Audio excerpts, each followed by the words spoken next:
Pastor from Seventh-day Adventists, you believe that the end is coming, not necessarily this year, but you believe it is coming. What will happen?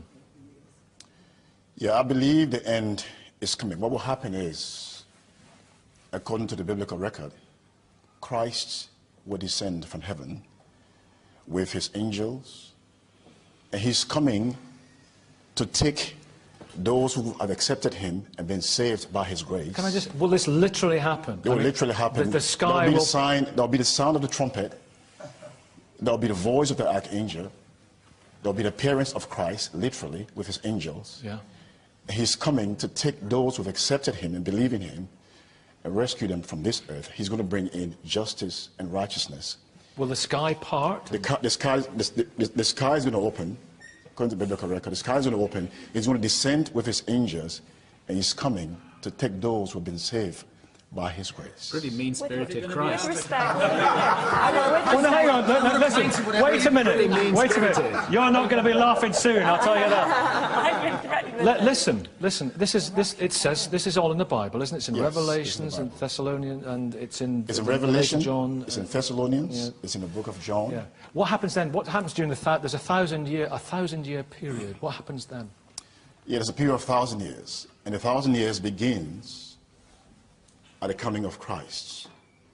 He comes to take those, like I said, who have been saved by his grace, and those who have not accepted Christ, because God he gives everybody the provision to accept the salvation that he offers free of charge. He's offered salvation free of charge for those who accept it. So it's not just Seventh-day Adventists? Not just Seventh-day Adventists. It's open to everyone. Everyone who's accepted Christ, but not Muslims or Hindus or... Sikhs. Well, I haven't accepted him. Yeah. Christ, he makes a statement in the Jews? book... No, he makes a statement in the book of John, chapter 14, verse 6. Right. He says that, I am the way, the truth, and the life. But he only takes those who believe in him. I'm the way, the truth. What about children who've never...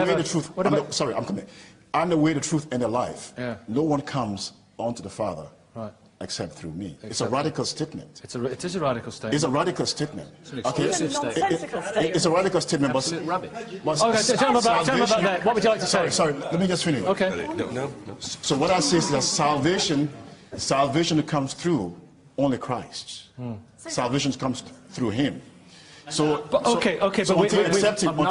we've got a vision, if that's the right word, of what's going to happen, and it's in the Bible. It's in the Bible. It's fundamentalism we're talking about, and fundamentalism produces problems in all major world religions, and it produces problems in Christianity. You're cherry-picking. This is a fundamentalist interpretation of Scripture, which actually misunderstands a very poetic piece of writing in the book of Revelation. It misunderstands Paul's view that the kingdom was coming immediately, not in 1,000, 2,000 years' time, but that was, we now know, a misunderstanding of Paul and the early Christians. They thought Christ was coming back again.